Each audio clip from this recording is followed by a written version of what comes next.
Talk about putting me on the spot.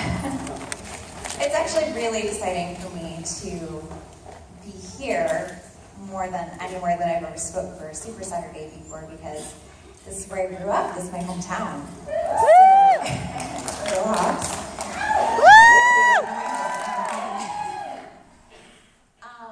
and I was just thinking as I was sitting there how when I left Seattle, I had just gotten married, I had just had my son, and I remember on my wedding day, we had left our reception and we were driving for our last night before my husband had to take off and go back to England, his army, and I was thinking, this is it for me. Every exciting thing that I ever thought I had left to experience in my life, I've just now experienced it, and I'm only 20 years old. I'd become a mom and a wife.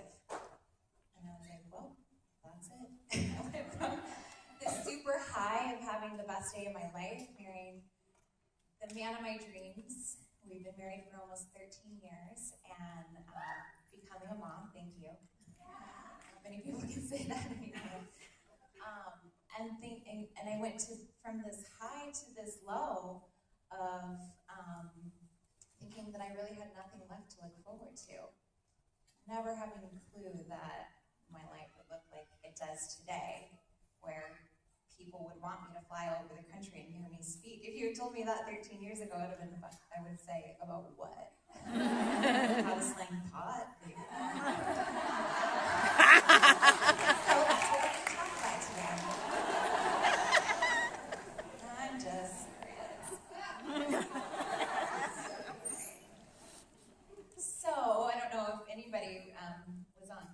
Yesterday, but I put a post up that I was very humbled once again about what mothers with small children have to go through every day to make this work. So I bow down to you because I was babysitting my two nieces and my nephew yesterday, and to have a fiery redhead 4-year-old telling you what to do, and then a 1-year-old crying, and then the boy and the girl yelling at each other, and I'm like, dear Jesus, take the wheel. You can do this.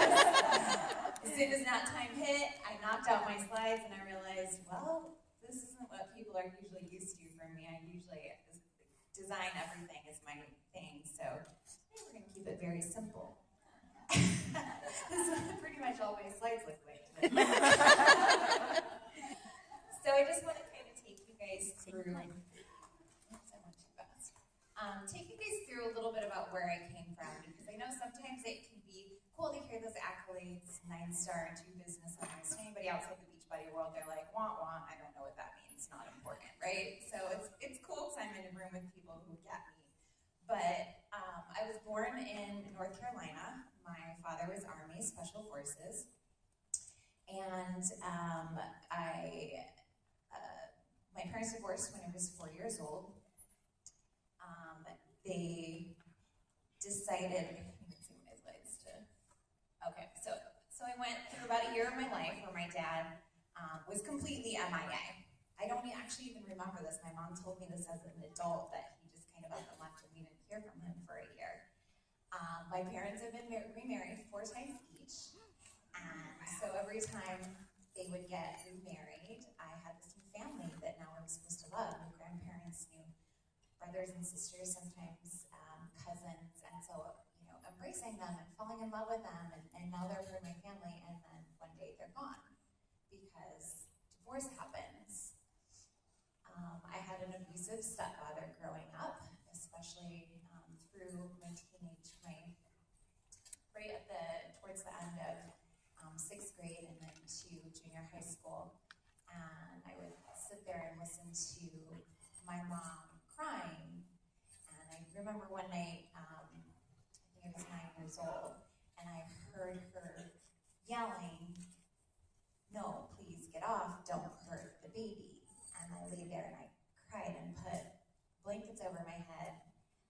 And still to this day, I just had this big kind of aha moment that I have carried ever since that moment, guilt that I didn't save my mom, that I didn't get up and stand up for her, that I wasn't a voice for her. I hid. In fact, she came into the room to make sure that I hadn't woken up, and I hid, and I knowing that I knew. And so I was trying to take all of that on my shoulders as a 9-year-old. As a mother, I just look at my daughter and I can't even imagine putting that kind of pressure, that guilt on a child. But I chose to burden that my whole life. When I was 14 years old, my stepfather was shot. He was working in a gas station, and a 14-year-old boy came in and shot him with a sawed-off shotgun for a carton of cigarettes, and I think it was like $40. And the bullet was about the width of 3 playing cards, like you would play blackjack or whatever, away from his heart, and he almost died. And as much as we had gone through so much turmoil with him as a child, he was still part of my family. I was just always very embracing. Family has been everything to me, and so I've just always been a natural forgiver. I look for the best in people, and I think that was really a gift from God. I used to say, God never really blessed me with talent, like, can't dance like Alexis. I'm not some crazy, amazing artist, but I think one of the gifts that I truly was blessed with that I realize now, especially as a coach, that not everybody is, it's a choice you can make, but I think I've just kind of always naturally had this gift of perspective for me to see the other side from people. And that gift creates miracles. That gift created compassion. That gift allowed me as a young human in this world, as a child, to look at people that I love, especially people making wrong decisions, and see a different perspective and see the good in them and still find love. And so, around 16 years old, I started drinking. I started smoking weed. By 18, I was selling. And by 19, I was working in Foxes in Tacoma, if anybody knows where that is, to pay my way through college. College that I didn't make it through. I dropped out because the drugs and the drinking were just too much. So raise your hand if this sounds like the recipe for success. Exactly. I'm not telling you guys any of this because I want pity or I want anybody to feel sorry for me. Save your pity. I don't need it because I'm not a victim. But I want you guys to understand that it doesn't matter where you come from. It doesn't matter what kind of circumstances that you're dealing with right now or where you've been. You guys can succeed simply by choosing. I'm allergic to excuses. Raise your hand if you're allergic to excuses. So when people come up to me in this business and they're like, oh, I can't because, and again, like I'm a very compassionate person, and they're like, well, I don't have the confidence that you have, Andrea, because I was abused as a child. A lot of times I say nothing, right? Like we're taught. Don't try to sit there and turn around and be like, well, I did this, and like, that doesn't help anybody. If I go through and say like, well, if I can do it, you can do it. Sometimes tough love is good, but it doesn't necessarily help anybody. But I think it's so important for us to take ownership and understand that like I might have been there before and it might have been really shitty while I was there, but I'm not there anymore, and it's my responsibility now to make a decision to move forward. Whether that means getting help, maybe you might need some therapy. I'm a huge fan of therapy. Highly recommend it to everybody. I think we're all really messed up somewhere. I started doing, prior to getting married and all of the amazing things that happened in my life, I started doing cocaine and a lot of drugs, and my whole life is a hot mess. So this is me in 2002. So when people look at me on stage standing here, nobody would have guessed that I used to be ghetto selling drugs and doing them. And so it's really amazing how far that you guys can come if you kind of decide to separate that past from yourself. I actually almost overdosed right before I got pregnant with my son. My son saved my life. I got pregnant when I was 19, or right the month before I turned 19. I got pregnant with my son. The father of my child decided to pick me up and all my belongings, put them in a black trash bag, and he dropped us off at the mall on the side of the road and basically said, good luck. I had not a penny to my name. I actually had to use collect call, if anybody remembers what that is, to call a friend's mom and ask her if she could come get me. And that was when I ended up deciding that I was going to get out of here temporarily and go live with my mom in Vegas. And I decided to to, be a mom and take care of my son. This is my son Jackson, my little angel. I got myself on state assistance. I was taking the bus in Vegas in the summer heat. I guess it's still summer in September there, to make $5.75 an hour so that I could be a responsible human being and prepare to take care of my child. I never finished college. I had a lot of student loans when I started my business, but none of it added up to a degree. I got married, and then I got the hell out of the country, actually. So my husband's Army, as I mentioned, we moved to England, and we started our life together. And none of it was ever perfect. We were irresponsible, young. Like I said, a lot of student loans. We made bad decisions with credit card debt, various vehicles, and we found ourselves in $100,000 worth of debt, and that's when Beachbody came into my life. So you guys can see everything prior to Beachbody is not that ideal, like go get them, let's go start a business. You guys remember, I thought my life was over after I got married. I thought that was the last cool thing that was ever gonna happen to me. That's so depressing, right? So it took me about 2.5 years to get my business going, really, really going. I had some big ups and downs in my business. I started, by around the 5th month, I was making about $500 a week, which I thought was pretty cool. I had this big dream that I was going to make $1,000 a week within my first year in the business. Mindy Winder is an upline star diamond coach for me, and I just saw what she did, and I'm like, I'm going to do that, and just was super committed. I wanted so badly to be able to walk away from my full-time job. I was really thankful for my job, especially with the background that I had, that I was even able to get a decent paying job for the DC area, but I felt like something was missing in my life. Did anybody feel like that before Beachbody came into their life? Nobody sits in the guidance counselor office in high school and checks the block that says, I want to be a Beachbody coach when I grow up. Nobody knows what the fuck that means, right? Who wants that? Well, we all have this kind of like, something, right? You can't even just put your finger on it. It's like the tip of your tongue and you just can't seem to grab it. That's something that might be missing in your life. And then here comes Beachbody, where I see this girl on Facebook looking like she's having fun all the time. Now I realize attraction marketing. I get it. But I was going through what I lovingly refer to as my quarter-life crisis when I was about 25, 26. I bought my first personal development book. I didn't really know what that meant at the time, called 20-something, 20 everything, which was basically talking about a woman sharing her story of going through this crisis of not knowing what her identity was. She went to college, she had this debt, she still felt empty inside and was finding herself somewhat depressed, and I was in that area too.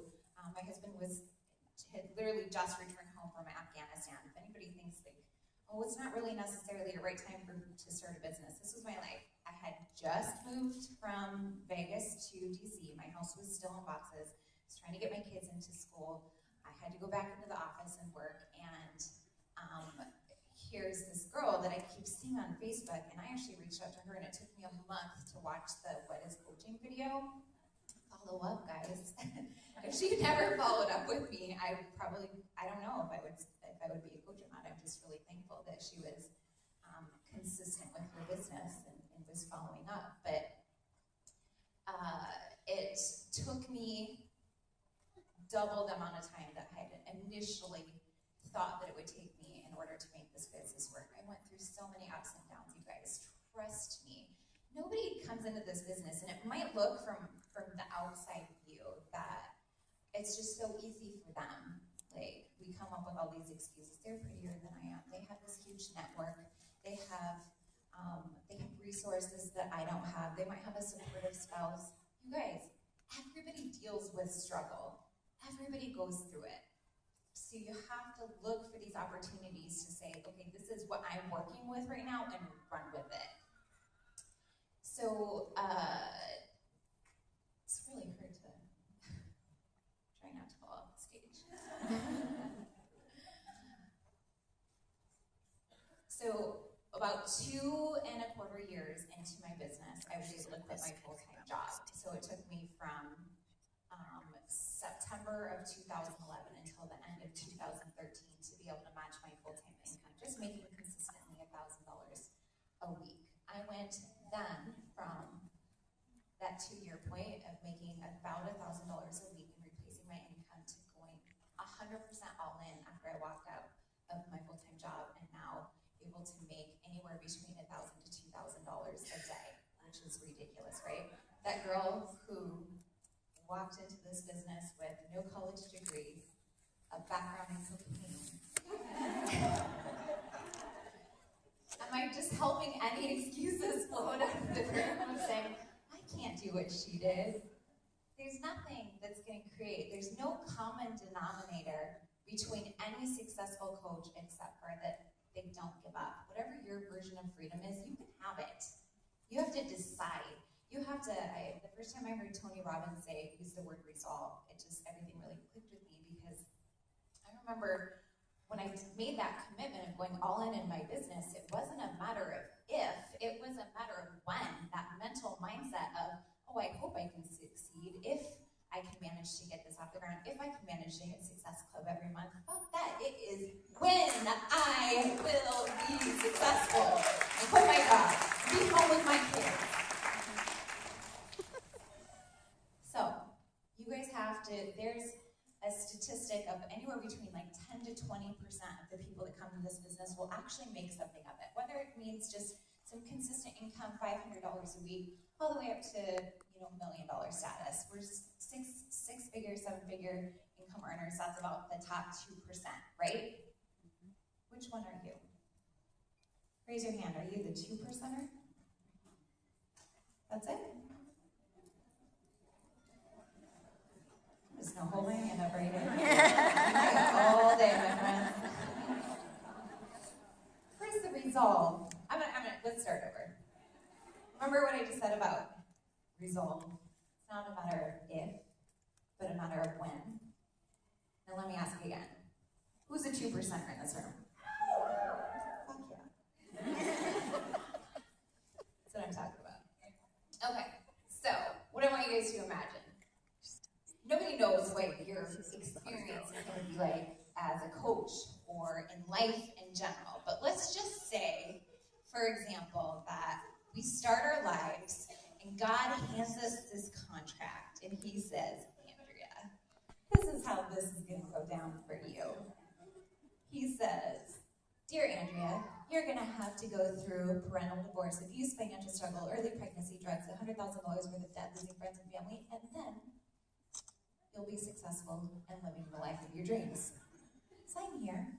Nobody's gonna fucking sign that contract, right? I don't know, I would have been like, no thanks. I'm gonna try my hand somewhere else, right? You never know what it's gonna be like for you. You guys just have to make that decision to embrace the struggle, or as the military says, embrace the suck. That's basically what you get on day one of when you sign up for a new branch of the military, right? You guys have to decide. You're not a victim. It's that mental choice of saying, I was there, that was my life before, here's where I am now, and here is where I am going. That's that resolve. Do you hear that difference in my voice? Of not, I hope that I might hit Success Club this month. Not, I hope I'm going to be diamond in 90 days. Not, I hope I'm going to be able to walk away from my full-time job, like Jess was talking about, be home with my children. It's that I am going no matter what, because I'm not a victim of whatever has happened to me in the past. I decide right now I am going to be the hero of my own story. My son said something to me that if I was a crier, I would have definitely cried. No, the only person that can actually bring tears to my eyes are my babies, but I took my son and I allowed him to take a day off of school, and we went to a stock trading class, which was kind of cool. And my son's just super smart with math. It's his thing, and he loves to make money. He's definitely going to be the entrepreneur in the family. So, I mean, he's like studying how to monetize YouTube right now. It's hilarious and awesome at the same time. So I took him out of school for a Friday, and we went to the stock trading class, and I I really just loved the vibe of the instructor because you could tell he had a really, really true heart for serving people, I think, like we do in Beachbody. So I connected with him. And he was saying something along the lines of, you have an opportunity right now to make a decision to where you are going to change your family for generations to come. In this moment right now, you have that power to make that decision. And my son sitting next to me just looks over like this, whispers, you did that for us. Insert Misty. Misty. You guys are so much more capable than you give yourself credit for. We start to let all these fears creep in, that ego that starts to say, you're not good enough. Or, you're good, but you'll never be great. You guys know that misty little voice in the back of our head that as soon as we take a step forward, it goes, no, come back here with me. She's a lying bitch.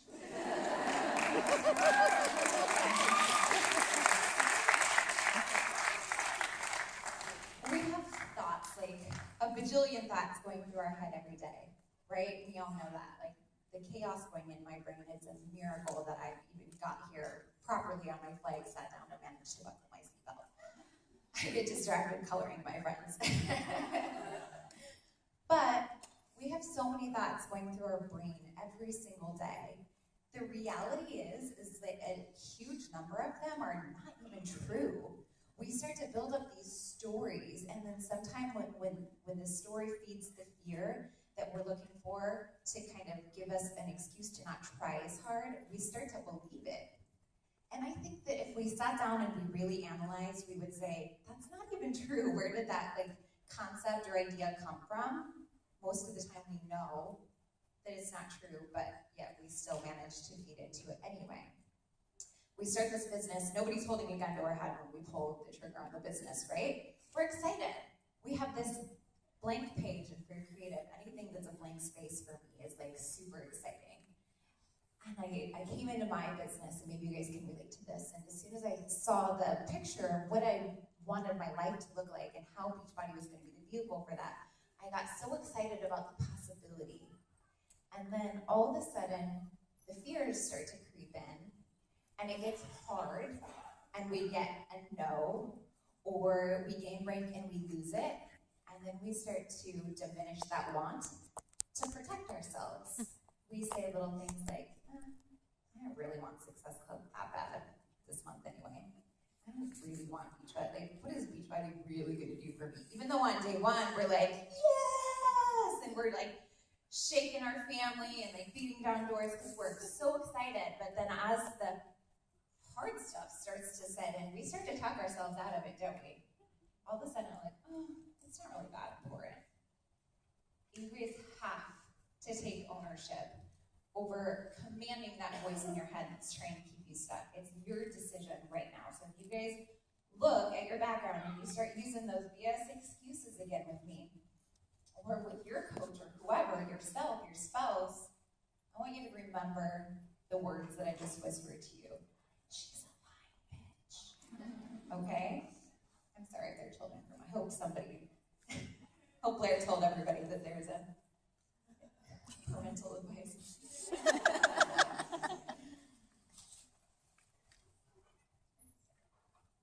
Just remember, you guys, business is not easy, but I just wanted to yell up and say hallelujah when Jess was sitting up here on stage talking about consistency, because it's not the sexy topic that everybody likes to talk about. We like to talk about social media and all that fun stuff.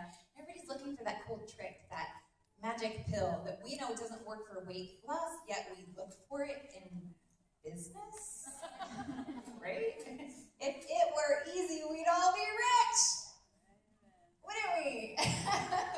But it's not. It's not easy. But I will tell you guys the secret. Repetition gives you superhuman abilities. The only reason that there are exceptional people who master their craft in this world are because they just did it every day.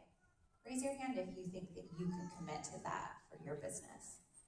Can I just see some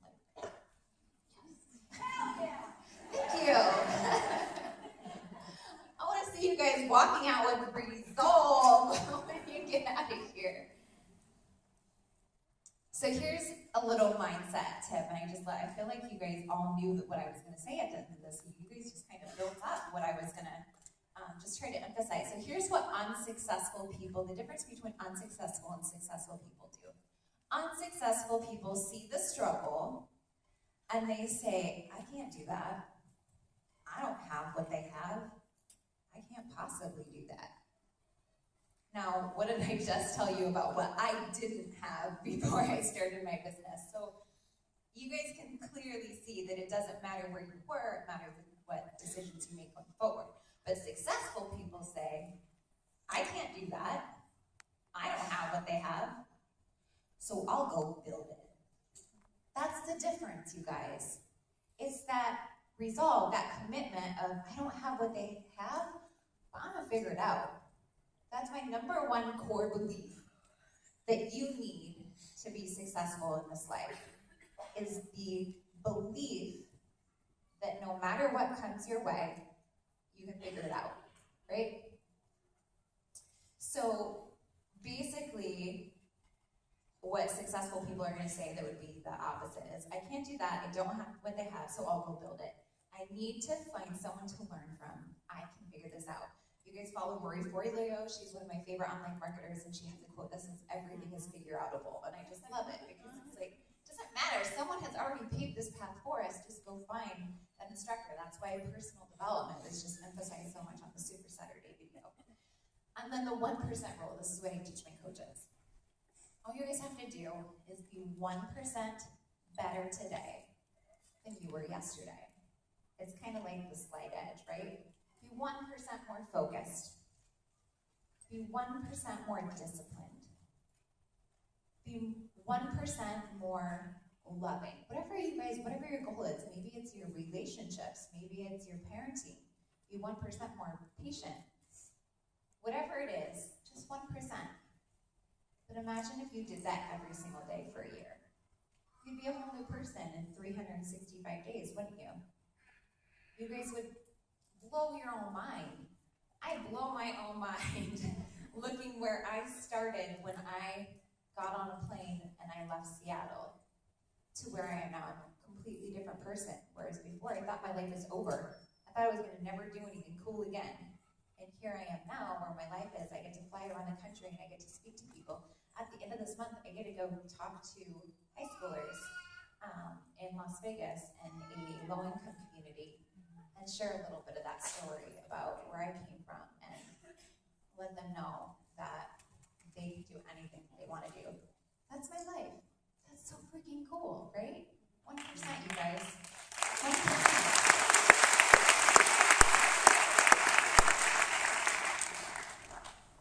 So, this is one of my favorite quotes. Another Tony Robbins quote. So I'm a huge fan of his. If you guys ever have the opportunity to go to one of his events, so amazing, but you guys can find so much great free stuff on YouTube. I love to start weeks, like if it's a Monday morning and I just want to like light my fire or light my soul on fire, Tony Robbins is my jam.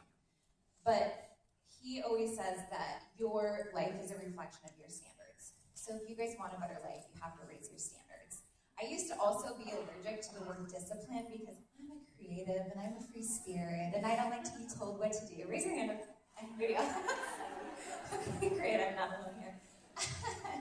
So the word discipline, I'm like, ew, get it off me. And I used to think that that's okay because that's who I am, because I identified with being a free spirit creative who doesn't like to be on, I've always been on time, never late, but never early. That would be a joke. Right? But I realized that discipline actually was going to empower me to do more of the things that I love to do. And so I had to just shift my mindset. I had to choose to see things differently. And so if you guys want the standards of your life, and I mean like the real you, not the person in there who's letting that nasty little B word do all the talking that says, like, you don't really want that. You don't really need that. You're looking around and you're like, I don't need those shoes. That's good for her. P.S. Charlotte Bruce, by the way. Thanks. No, but I think it's so easy for us to start talking ourselves out of the things that we truly want, not because we don't really want them, but because we don't really believe that we can have them. You have to make that decision to let all of those beliefs go out the window and decide that no matter what your background is, your age, your income, your education level, that I can raise my standards, I can have more. Whether your standards are to be a millionaire in this business or just to help a bajillion people, either way, if you're helping a bajillion people, you're still going to be a millionaire. Whether you want to keep it, I don't care, go give it away. I just hate it when people say, well, I don't really care about the money. Then give it away, because there's definitely some people in this world that can use that money. Can I get an amen for all the people who are suffering and could use a roof over their head? Just some simplicities that we really take for granted. I think in the US, it's just ridiculous how we think, oh, I can't even afford to pay my bills yet. I'm seeing people walk around with iPhones, and I'm like, what? Mm-hmm. So, yeah, it just doesn't make any sense to me. Again, I'm allergic to those excuses. So, here's what I want you guys